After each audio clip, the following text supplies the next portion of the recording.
Welcome to a chilling journey into one of the most unsettling mysteries in the history of the Ozark Mountains. Before we dive in, take a second to share in the comments where you're tuning in from and what time it is. As you listen, we're curious to see how far and wide these stories travel, and whether they reach you in the quiet hours of the night or the brightness of the day. In the bitter winter of 1879, two brothers Thomas and William Hargrove left their home in Springfield, Missouri on what was supposed to be a 3-week geological survey into the rugged and isolated Ozarks. They never returned. What followed was not just a disappearance, but a puzzle of conflicting testimonies, abandoned leads, and unanswered questions that linger even now. County records describe the brothers as more than capable. Thomas, at 32, had worked as a cartographer during the Civil War, though he never saw battle. William, 4 years younger, once studied theology in St. Louis, before giving up the pulpit for the lure of science. Together, they had mapped caves and formations before, and their father, Judge Edmund Hargrove, was influential in Springfield society, ensuring that no expense was spared in the search for his sons. The timing of their journey was strange. The winter that year was harsh, with temperatures averaging 12 degrees Fahrenheit and snow piling nearly a foot deep in some places. Travel was treacherous, but letters later found in the family's papers suggest the brothers chose that season on purpose, convinced the bare trees would make geological structures easier to spot. They departed Springfield on January 12, 1879, bound for limestone formations near what we now know as the Current River. They carried enough provisions and gear for a month. Their last confirmed sighting came from a stagecoach driver named Elijah Morton, who dropped them off in Eminence, a tiny settlement on the edge of the wilderness. Morton described them as educated and well-equipped, though perhaps overconfident. William, he recalled, was especially eager, while Thomas appeared cautious, double-checking their gear as if bracing for trouble. The brothers spoke of caves they intended to visit, caves whispered about by local hunters, though Morton couldn't remember exact names or locations. Conditions in the Ozarks that January were punishing. Snow covered the high ridges. Roads were barely passable, and travelers often depended on the hospitality of isolated farm families to survive the cold. Later testimonies revealed that at least 3 households reported brief encounters with men who matched the Hargroves' descriptions, suggesting they did indeed push deep into the wilderness before their trail vanished forever. As weeks turned into silence, the uncertainty surrounding the Hargrove brothers only deepened. When 6 weeks passed with no letters or word of progress, their family raised the alarm. By then, the snow was melting, and rivers swelled with the thaw. Yet the trail had grown cold. Relatives and Springfield volunteers searched the routes the men were thought to have taken, but have found nothing.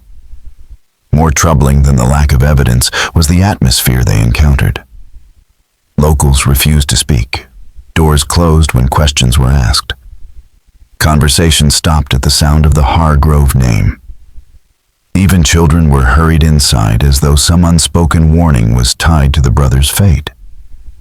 Judge Edmund Hargrove, unwilling to accept silence, used his influence to push the governor into sending state assistance. That's when Deputy U.S. Marshal James Woodson stepped into the story in late March 1879. His April 10th report noted the strange behavior of the locals, hesitant, contradictory, and sometimes outright dishonest. Those who first admitted seeing the brothers later denied it without reason. Others dodged questions altogether. It was a wall of secrecy. Woodson's focus narrowed to 3 homesteads where the brothers may have sought shelter. The Turners east of Eminence admitted the men stayed one night, fed them, and watched them leave at dawn for the Current River. Jeremiah Holloway, deeper in a hidden valley, at first denied contact. Only after Woodson produced a torn page from a geological notebook found on a trail to his property did Holloway change his story. He then claimed the brothers had stayed 3 days during a storm before heading east in good health. The third stop, the Reed family homestead, sat near limestone outcroppings the brothers had written about. The Reeds swore they had never seen them, yet evidence suggested otherwise. Cave entrances on their land showed signs of recent exploration. But when Woodson tried to investigate, he found them sealed, collapsed with explosives, the family claiming it was to protect livestock from falling in.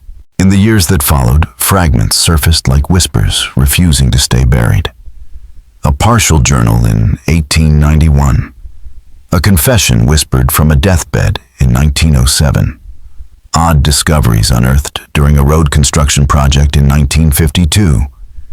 Each clue pointed to something darker than a wilderness accident. They suggested the fate of Thomas and William Hargrove was not only violent, but deliberately concealed with entire communities, bound in silence to keep it hidden. Yet in April 1879, the official stance was far more ordinary. The Shannon County Sheriff declared the brothers had likely become lost and died of exposure. With no bodies, no proof, the case was closed in 1880. But in truth, that was never the end. In the Ozarks of the late 19th century, isolation shaped a world of its own.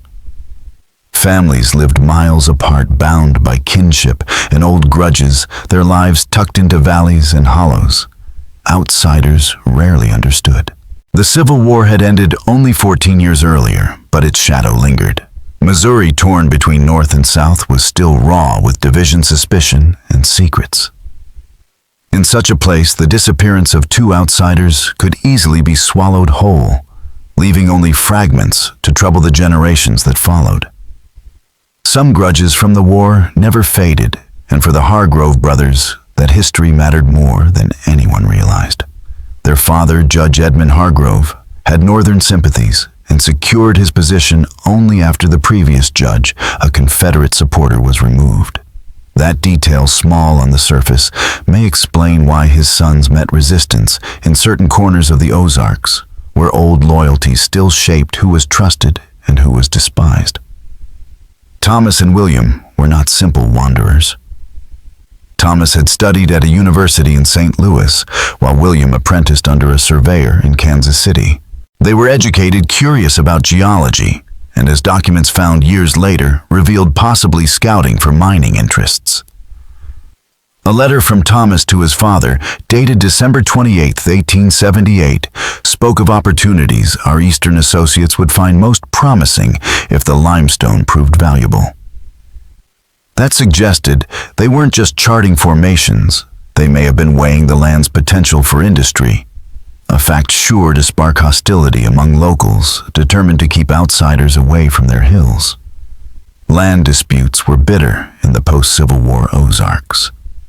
Wealthy interests from outside the region often tried to secure ground through courts and contracts locals saw as little better than theft. If the Hargroves were indeed prospecting, it placed them at the center of a conflict they may not have fully understood. Their journals reflected the shift. At first, the notes were routine weather observations, descriptions of ridges and caves, even mentions of wildlife. But on January 20th, the tone darkened. Strange lights on ridge to north. Wishes to investigate. I disagree. 2 days later, another entry met J.H. at Creek Crossing. Invited to shelter at his homestead due to approaching storm. W. eager to accept. Something in J.H.'s manner unsettles me. The initials almost certainly refer to Jeremiah Holloway, whose land lay in the area. County records describe him as the son of an early settler, holding about 200 acres of poor farmland, mostly wooded slopes. How he kept his family fed remained a mystery. On January 22nd, the Journal recorded their stay with Holloway Snow continues. No choice but to remain. Family consists of J.H. wife, 3 sons approximate ages 20-30, daughter about 17, elderly mother. 2 other men present, relation unclear. All speak little. Meals in silence. W attempts conversation regarding geography. Replies brief. By the third day, unease grew. Family keeps to themselves. W speaking privately with JH for hours. Refuses to tell me what they discuss. On January 24th, Thomas wrote, "Snow diminishing. Suggested departure tomorrow." W insists we remain, claims JH to show him something of extraordinary significance. Family watches constantly. The following night, his brother returned from a secret excursion, thrilled, yet cryptic.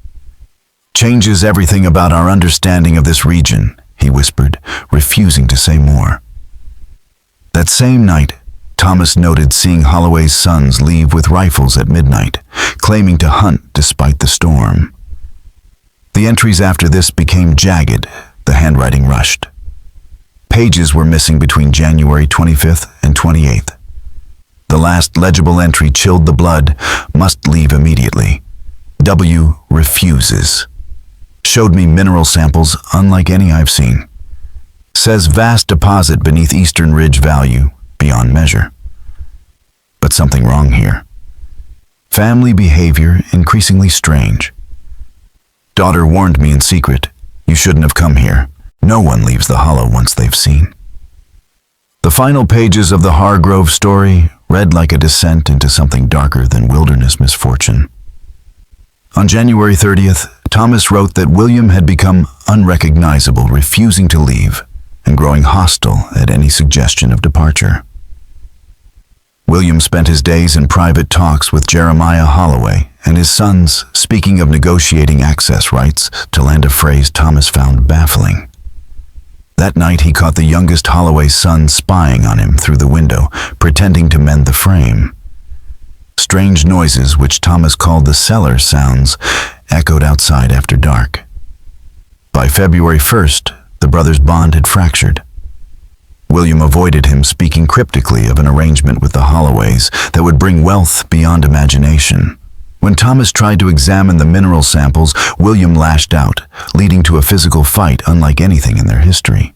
During dinner, Thomas noticed scars on Jeremiah's forearms, arranged in patterns he described as ritualistic.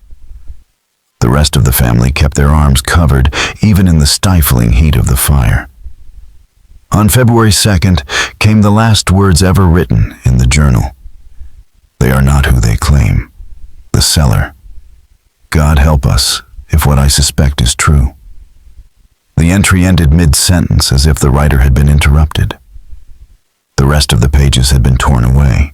Years later, in 1891, a hunter named Samuel Tate stumbled upon a weathered satchel jammed into a crevice near the Current River, about 15 miles from Holloway's land. Inside were the surviving journal pages, a broken compass, and a hand-drawn map with red markings on several locations. The mineral samples William once carried were missing. Tate told the sheriff he believed the satchel had been deliberately hidden, not dropped. Remarkably, the leather case had preserved its contents from years of weather. The Springfield Weekly Republican reported on March 12, 1891, that the Hargrove family demanded a renewed investigation. But more than a decade after the disappearance, local authorities had no interest in reopening the case. The journal was shelved and eventually passed to the Missouri Historical Society, where it languished in obscurity until rediscovered in 1952. The mystery might have ended there, if not for a confession decades later. In 1907, as he lay dying in a Springfield hospital, a man named Ezekiel Collins summoned a Methodist minister, Reverend Joseph Miller. Collins, once a farmhand in Shannon County, confessed to witnessing what he called frontier justice carried out against the Hargrove brothers. Miller's written record, tucked away in church archives until 1964, described Collins' words in halting detail. He claimed the brothers had sought shelter at the Holloway homestead that winter. During those days, William uncovered something with Jeremiah Holloway. Something buried beneath the land, something that local families believed must never be revealed. According to Collins, it was this discovery, not the wilderness, that sealed the Hargrove brothers' fate. Collins' confession was maddeningly vague. But what he did reveal painted a picture far darker than misfortune in the wilderness. He spoke of the ways of the hollow people and practices from the old country that Christian men wouldn't abide. He claimed William Hargrove had grown almost feverishly excited about mineral deposits he believed he had found, never realizing that his discoveries threatened long-standing arrangements between certain families in the Ozarks. At first, Jeremiah Holloway reportedly considered letting the brothers go, convinced outsiders would dismiss their reports as exaggerations. But according to Collins, a gathering of patriarchs from the Holloway, Reed, and Turner families reached a different conclusion. The brothers had seen too much, and Springfield could never be allowed to hear of it. From there, Collins' testimony fractured as he drifted in and out of lucidity. Reverend Miller recorded broken phrases such as, "the root cellar at the Hollow place," 13 steps down, and they never found all the pieces. He described a ritual practiced in the Hollows long before his lifetime, one designed both to silence witnesses and to appease what waits below. According to Collins, Thomas was taken first to the prepared place, while William was forced to watch. The ritual, he said, wasn't about demons or monsters from sermons, but about men who had uncovered something in the deep earth and struck a bargain with it, something that required regular feeding, or else it would take what it wanted on its own. Collins admitted the remains were divided, parts kept for the cellar and the rest buried separately to prevent discovery. He seemed haunted most by Thomas, who had sensed the danger and tried to warn his brother only to be ignored. Collins hinted that others before and after had shared the brothers' fate, suggesting this was no isolated tragedy, but part of a hidden pattern stretching across generations. He died before offering more. Reverend Miller, disturbed but dutiful, passed the confession to authorities. Sheriff Hammond dismissed it as the ravings of a dying man, warning Miller to drop the matter or risk trouble. That chilling response suggested more than indifference. It hinted at complicity, or at least a desire to keep the past buried.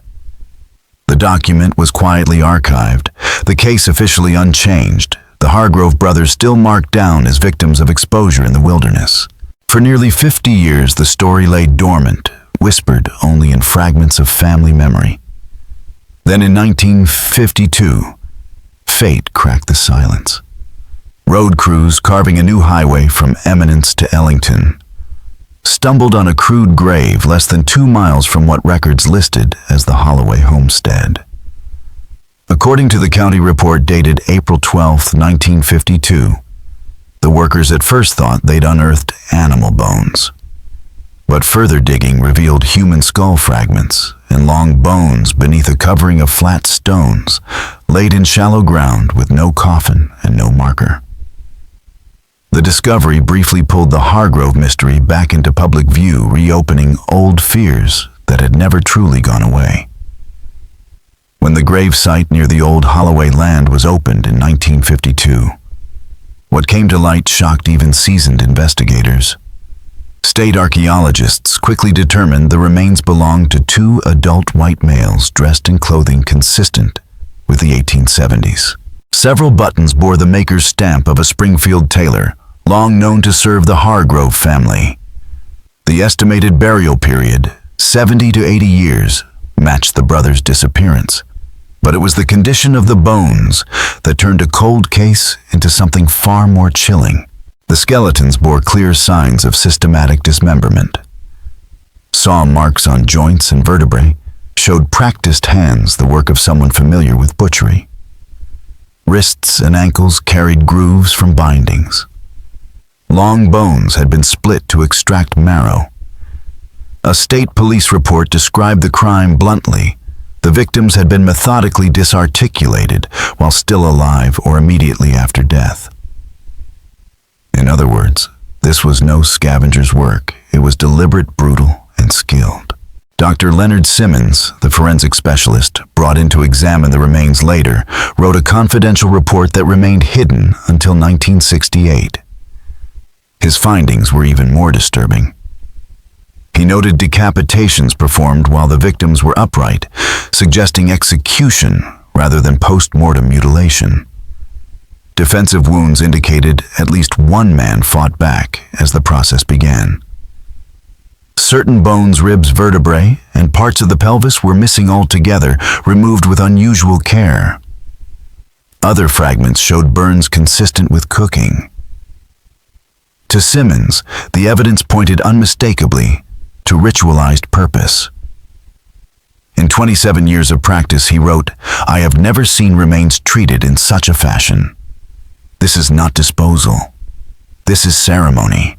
Yet, within weeks, the investigation was shut down. A memo dated May 8, 1952, stated simply that the case was closed by order of the director, the evidence archived under restricted access. A handwritten note later found in the file hinted at political pressure. Commissioner advised by AG office to terminate investigation. Holloway nephew now illegible, office in Jefferson City. Old connections still matter. Whatever the full reason, the remains vanished from official custody sometime between 1952 and 1968. When researchers from the University of Missouri came looking, they were told the bones had been misplaced. No monument marks the site. No mention appears in county histories printed after the discovery. The official record still says the Hargroves perished from exposure, their story buried under nearly a century of silence. But the physical evidence combined with whispers preserved in folklore suggests something far more unsettling. WPA folklorists in the 1930s collected accounts of Ozark hollows where families kept to themselves, clung to customs from their European ancestors, and spoke of bargains struck in the dark places of the earth. Whether superstition or something more, those echoes align too closely with the fate of the Hargrove brothers to dismiss. What really happened in the winter of 1879 may never be proven beyond doubt. But the pieces that remain, the journal, the confession, the bones, point to a conclusion as haunting as it is elusive. The Hargroves stumbled onto a secret that the Hollow families were willing to protect at any cost. By the 1930s, long after the Hargrove brothers had vanished, whispers about the Hollows still lingered in the Ozarks. A WPA interviewer in Carter County recorded the words of an elderly woman identified only as Mrs. L., who said her grandmother had warned her never to enter certain hollows during the hunger time of late winter, or when the moon was dark. She described families who kept to the old ways, marking the seasons with blood. Another interviewee, a former mail carrier who worked the back roads from 1889 to 1912, recalled households that refused outsiders entry. Deliveries were collected only at fence lines, never past the threshold, and strangers who saw behind the door were said not to leave again. Writers at the time brushed such stories aside as superstition, noting how isolation often breeds both self-sufficiency and tall tales. Yet when gathered together, patterns emerge. Accounts from unrelated individuals repeat the same motifs, warnings about late winter hunger, references to the deep places beneath the earth and the danger of trespassing in specific hollows. Project supervisor William Haverstock admitted as much in his 1937 summary. While much was likely folklore, the consistency of details across decades was striking. The question then becomes, what exactly did Thomas and William Hargrove stumble into? Their journals prove they were meticulous observers.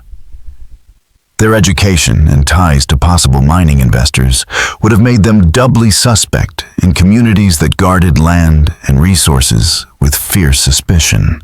But business rivalries and land disputes alone cannot account for the brutality revealed in their fate, the ritual dismemberment, the secrecy, the coordinated silence. Thomas's final words in his journal spoke of the cellar and his terror at what he suspected. Collins's deathbed confession, decades later, mentioned the root cellar at the Holloway place, 13 steps down. Archaeological evidence confirmed their deaths were not accidental, but carefully executed, and that the killers acted with skill that suggested long practice. County records add more weight to the pattern. Between 1870 and 1890, at least 7 travelers disappeared in Shannon County and neighboring regions. All were outsiders, most vanished in winter, and investigations were minimal, written off as frontier hazards. Several of those last seen alive were noted in the vicinity of the Holloway homestead. At the same time, tax rolls show that families like the Holloways and the Reeds remained unusually prosperous despite poor farmland and little visible commerce, while ranchers in surrounding counties complained of winter livestock theft. The Holloway and Reed properties never reported losses, even though they were said to keep the healthiest stock come spring. A Texas county rancher in 1882 put it bluntly, "Winters bring thieves yet. The Holloway and Reed places never suffer losses despite having the fattest stock." Taken together, the folklore, the records, the bones, the story suggests that what happened to the Hargrove brothers was neither random nor unique. They may have uncovered not just mineral deposits, but a tradition, an arrangement, or a hunger that certain families had been serving for generations. And for that discovery they paid with their lives. A man might well wonder, as one rancher did in 1882, what arrangement allowed certain families to thrive while their neighbors struggled each winter. In 1963, an anthropology student named Michael Garfield tried to answer that question.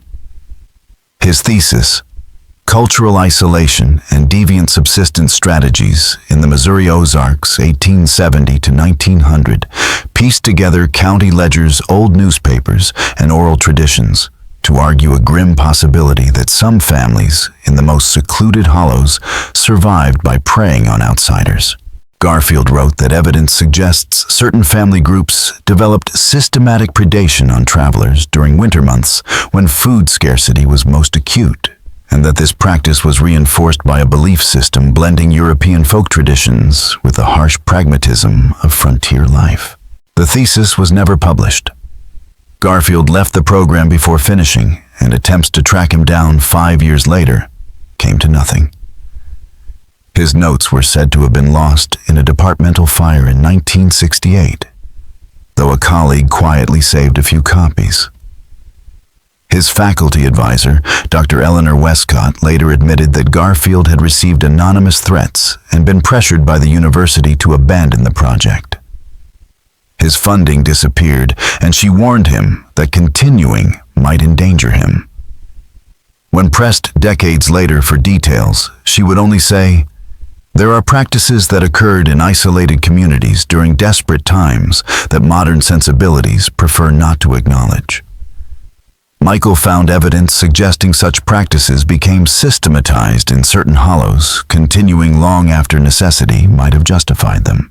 What fragments survive of Garfield's notes show that he had begun linking Ozark families to European regions where cannibalism was recorded during famine. He suggested that cultural memory of survival strategies was passed down and transformed into ritual, with predation on outsiders justified as both necessity and tradition. It was a shocking claim, one that threatened to recast old folklore about hunger times and deep places as something more literal than symbolic. And so the questions remain. Did Thomas and William Hargrove, with their training in geology and their curiosity about the land, stumble upon such a practice? Did their surveys carry them into places avoided for reasons never written down? Places where 13 steps down was more than just a phrase in a confession. Were they victims of a broader system of predation maintained by the silence and loyalty of isolated families, or simply unlucky men whose intrusion at the wrong time was punished with brutal finality? The silence that closed around the case, the pressure to bury records, and the hostility toward anyone asking too many questions all point in the same direction. Whatever the truth was, it was something the hollow folk of the Ozarks had no intention of letting the outside world fully see. By the mid-20th century, the trail of the Hargrove brothers had grown so faint that many assumed it would never be followed again. Those who once knew the truth were long dead, and many of the paper's ledgers and journals that might have shed light on their fate had either crumbled with time or been deliberately destroyed. Still fragments surfaced from time to time, reminders that the story refused to vanish completely. In 1957, renovations on an old church near Eminence uncovered a small metal box hidden inside a wall cavity. Inside was a folded sheet later identified as a page from William Hargrove's field notebook. Most of it contained standard geological notes, but at the bottom, William had scrawled a hurried message. T. wishes to leave claims. Danger cannot abandon discovery of this magnitude. Holloway assures private viewing of main cavity tomorrow. Fortune awaits if deposit as extensive as preliminary samples suggest. The find was immediately reported by Reverend Thomas Blackburn, who was told in no uncertain terms by Sheriff Wilson to hand it over and never speak of it again. Blackburn later admitted that he was warned his career in the county could be jeopardized if he persisted. He also discovered that the sheriff's family traced back to the Holloways, an unsettling detail in light of the case. The box disappeared without ever being logged as evidence. Within a year, Blackburn had been reassigned out of state, a move he hinted was less than voluntary. The last serious academic attempt to investigate came in 1968, when a research team from the University of Missouri launched a study into the Hargrove disappearance. What they found was not cooperation, but obstruction.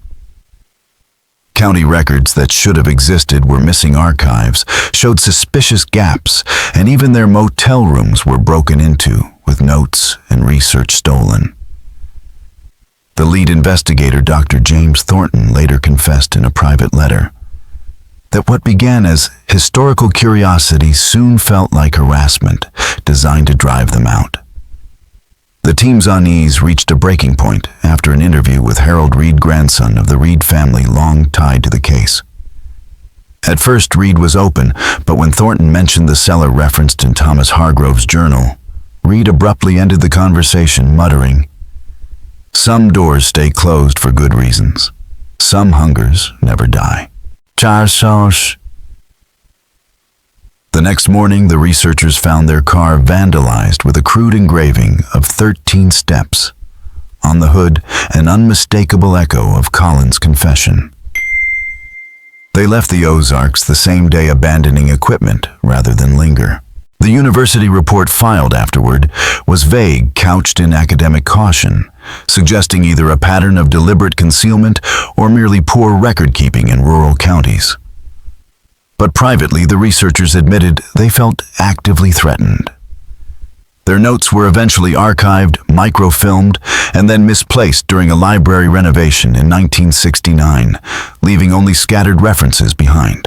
Today, little remains to tether the Hargrove brothers' story to physical reality. Their Springfield home was torn down in 1923. The shallow grave where bones were once found lies buried beneath the blacktop of Highway 19. The Holloway property, if it truly was the place Thomas described in his final entries, has long since returned to wilderness. Yet for all that has vanished, anomalies persist in the region. Fragments of folklore, unexplained silences, and the stubborn survival of warnings whispered across generations. The story may be buried, but the ground in those hollows has never felt entirely settled. By the 1970s, even science began to brush against the edges of the Hargrove mystery. Geological surveys identified unusual mineral traces in limestone near the suspected Holloway property compositions, unlike anything typical of Ozark stone. A 1974 U.S. Geological Survey report dryly noted that the origin and significance were undetermined. But for those who knew the old stories, it sounded uncomfortably close to what William Hargrove had once whispered in his journal. In the decades that followed, scattered observers kept noticing the same patterns. David Keller, a forestry ranger who patrolled Shannon County from 1982 to 2001, wrote in his field notes that locals still avoided specific hollows, though none offered clear reasons. Some muttered about poor hunting, others about bad air. One older informant gave a reply that chilled the page. Some places remember what they've tasted. Best to let them go hungry. Then in 1998, an archaeological survey connected to a proposed dam project examined a site along the current river, one of the same locations marked in red on the Hargroves lost map. The team noted evidence of systematic excavation from the late 19th century, a cave entrance that had been altered and then sealed. Carbon dating of timbers placed the work squarely in the 1870s or 1880s. Though the project budget did not allow deeper exploration, the archaeologist overseeing it, Dr. Meredith Simmons, later wrote that physical evidence suggests that certain remote areas of Shannon County were the site of unusual activities in the late 19th century, conducted with secrecy as a primary concern. Even into the 2000s, folklore clung to the Hargroves like a shadow. A field researcher found that older residents still use the phrase Hargrove winter to describe a season of deep scarcity, though when pressed about its origin, they denied knowing anything at all. And during a 2005 oral history interview, an elderly Shannon County resident, insisting on anonymity, spoke words that seemed to echo the confessions and fragments left behind for over a century. Some things stayed in families, some hungers passed down. Winter's long food gets scarce. Old folks found ways to survive when nothing else would grow. Some ways became more than just survival, became something else. The deep places change what lives in them, change what they need to live. When the interviewer asked for clarification, the man shook his head. Sad enough more'n I should. Some doors should stay closed. Some cellars should stay filled with dirt. What remains of the Hargrove case today is a mosaic of fragments, notes, bones, whispers, missing evidence, all pointing in the same direction. Something in those hollows was worth hiding, worth killing for, and worth guarding across generations. The true fate of Thomas and William Hargrove may be beyond recovery, but the stories, the silence, and the warnings ensure that their disappearance is never truly forgotten. You go asking about 13 steps. The old saying goes, and you might just find yourself walking down them. More than a warning, it is a reminder that some customs never vanished. They only grew quieter, hidden under the surface of modern life. Thomas and William Hargrove set out in 1879 to map the physical landscape of the Ozarks, but instead they charted the boundaries of something far darker. Their disappearance is not only an unsolved mystery, it is a glimpse into how isolation, secrecy, and necessity can twist into traditions too disturbing for polite history to remember. Officially, the brothers are still recorded as victims of wilderness misadventure. In truth, what remains of their story suggests a different fate, one deliberately obscured by silence across generations. In 2008, a final piece of evidence surfaced that seemed to confirm what folklore and fragments had long hinted at. During courthouse renovations in Shannon County, workers uncovered a sealed compartment in the wall. Inside was a metal lockbox containing several items, a silver pocket watch engraved with the initials TH, a folded survey map in Thomas Hargrove style, and most disturbingly, the private leather-bound journal of Deputy U.S. Marshal James Woodson, the very man who had led the 1879 investigation. Woodson's journal entries contradicted his official report in shocking detail. On April 22, 1879, he wrote, "What I have discovered in these hollows exceeds the boundaries of civilized comprehension." The Hargrove brothers were not merely killed. They were processed in a manner suggesting routine practice. Evidence indicates similar fates for at least 5 other travelers over preceding winters. He described entering the cellar beneath the Holloway homestead, where he found butchering tools and preserved remains that can only be described as a larder of human harvest. The 13 steps down to that chamber, he wrote, might well be steps into a hell of human making. Most chilling of all was Woodson's account of what happened after he tried to present his findings.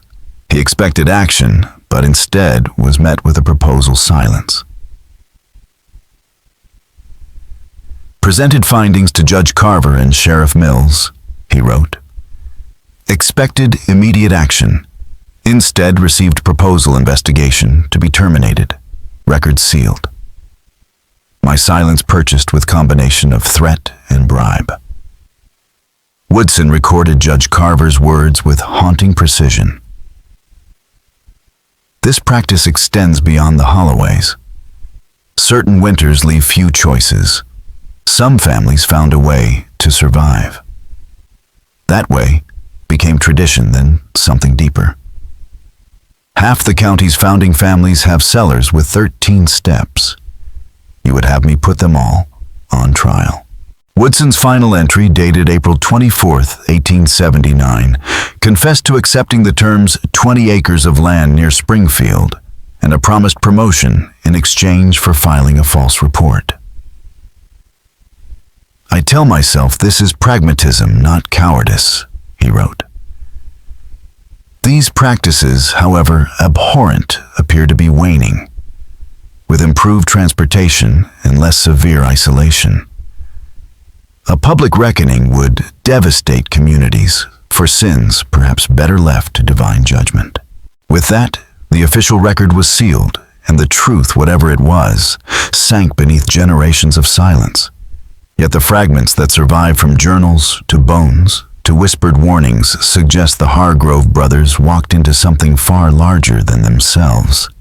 They were not just victims of a wilderness, but of a tradition built in the dark hollows of the Ozarks, one protected by silent secrecy and complicity that endured for decades.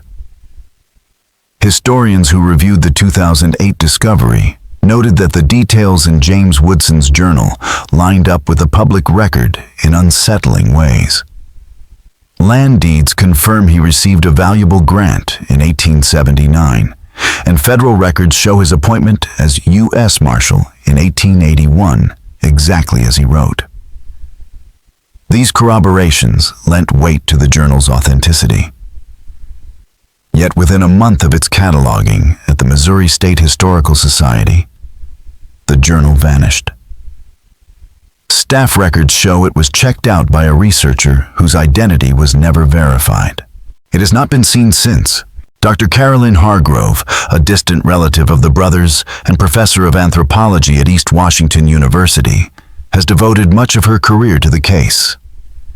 In a 2012 interview, she pointed out that the consistent disappearance or suppression of evidence over more than a century suggests not random negligence but a deliberate, organized effort. What began as concealment of crimes, she argued, evolved into protection of identity, protection of the community itself. The truth became dangerous, not just to families, but to the story they tell about themselves.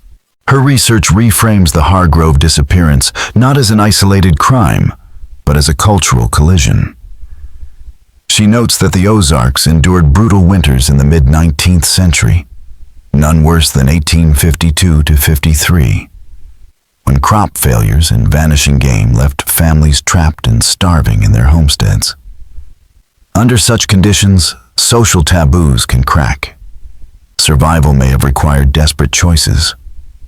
The unsettling possibility is that what began as emergency cannibalism calcified into a ritualized winter practice passed down through generations.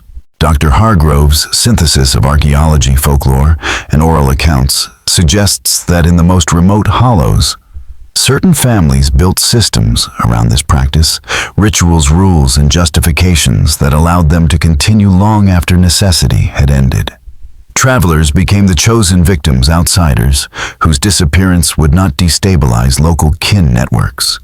The practice may have merged elements of old-world folk traditions with frontier pragmatism, creating a hybrid belief system that sanctified the unthinkable. This helps explain the ferocity of the cover-up. If Thomas and William uncovered evidence of such practices, their deaths were not just to silence two men, they were to shield entire communities. Exposure threatened not only prosecution of individuals, but the unraveling of family reputations and the very identity of towns built on those bloodlines. The irony is bitter. The Hargroves set out in 1879 to map limestone formations, rocks that may have concealed more than minerals. To them, the land promised science and opportunity. To the families who had survived on it for generations, those same ridges and caverns were sacred spaces of secrecy and sustenance. When the two perspectives met, the outcome was not discovery, but disappearance. By the 1990s, modern science was brushing against the same shadows folklore had preserved for generations. Geological surveys found that certain Ozark caves held not only unusual mineral signatures, but also strange acoustic and atmospheric qualities, echoes that carried two long air pockets that felt heavy, even dangerous. To Dr. Caroline Hargrove, these deep places were not just geologic oddities, but spaces that could explain the persistence of ritual. Cool, sealed chambers might have been used to preserve provisions during desperate winters, provisions that in darker times included human remains. The hunger that never dies, she suggested, referred both to the gnawing scarcity of food and to a ritual obligation passed down long after famine had ended. The unsettling part of her research is the implication that such practices did not vanish entirely with the arrival of highways and electricity. She pointed to disappearances in the 1970s that mirrored older cases. Out-of-towners lost in winter investigations cut short, no bodies recovered. Folklore interviews from the 2000s added weight to the theory. One Shannon County elder told a researcher in 2015, "Some families still keep the old ways, just quieter now. Not out of hunger anymore, out of obligation to what waits below 13 steps down. The deep places change what lives in them, change what they need to live on." Pressed for details, the man shut down. Some doors should stay closed. You come asking questions, might find answers you don't want. The Hargrove boys learned that lesson. The researcher recorded that the subject grew visibly nervous when asked about family names tied to the Hargroves. He finally ended the conversation with a chilling remark. "Said too much already. Some folks still listening. Some sellers still have space." 3 years later, in 2018, a hiker deep in the Ozark National Scenic Riverways stumbled onto something that seemed to echo every whispered story. A cave entrance, recently unsealed, revealed wooden supports dating back to the 19th century. Inside was a chamber unlike any ordinary cavern. A stone table fitted with drainage channels circled by 13 niches carved into the rock walls. Archaeologists dated residue in the niches to the late 1870s, the very time of the Hargroves' disappearance.